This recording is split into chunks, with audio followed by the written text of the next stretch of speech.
Now, a word so common most of us don't even pause to think about what we mean when we say it.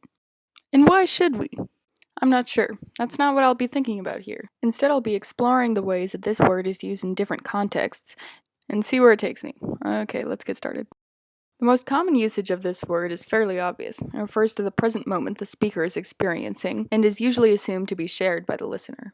In everyday life, speakers use now to orient themselves temporally. In conversation, the moment this word selects seems to be shared by all things in existence at the instant of its being uttered.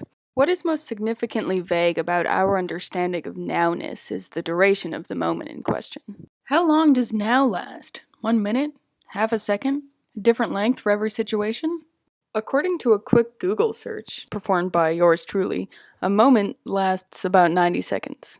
Convinced? Me neither. Let's move on. How this word translates in literature is not as straightforward as in everyday life. When a character says now, it is neither referring to the moment that the author is typing out the letters, nor is it denoting the moment at which the reader experiences them. Instead, the now of dialogue in literature refers to a moment experienced by the character speaking, whose words exist in a timeline specific to the story being told. Another significant way that this word is used within literature is spoken not by a character within a created timeline, but by a narrator or ostensible creator of a text. This often looks like, now we will take a look at this character doing this. This usage of now is importantly different from the previous instance of a character located within a fictional timeline, because, depending on the role of the narrator in the text, the now of the voice guiding the story is, in some sense, external to the world of the characters being guided. When the narrator of literature speaks directly to readers, does the now expressed refer to the moment that it is read, or does it express the moment at which the author writes the words? Maybe the answer is neither, and the now of narration exists only in respect to the story, in the same way that a fictional character's spoken now extends no further than marks on a page.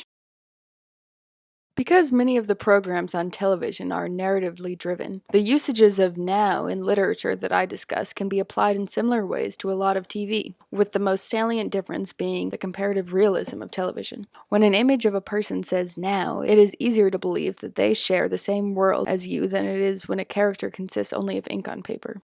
The most interesting way that television has experimented with the definition of now, and thus our understanding of time, is through commercials. More specifically, the infomercial. Call now. Call now! Go online now. Call now and we'll also send you. Call now to guarantee your free ShamWow mop. Order right now and you can double the offer. So order now. Call now. The usage of now in infomercials is completely different than how it is used in narrative fiction. Although these commercials were filmed previous to their being aired, the now being uttered refers to a moment in the future when the commercial is televised. But wait. Since the now of infomercials is directed at audiences, it does not refer to a fixed moment in time, but whenever a viewer happens to be watching.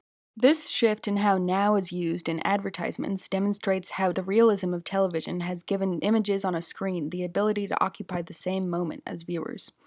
It's almost as if they could reach out and touch you, and if you're not careful, they just might. Alright, well, I've just about exhausted my thoughts on this topic, except to say that words are not time, and time is certainly not money. I'm out. Call now.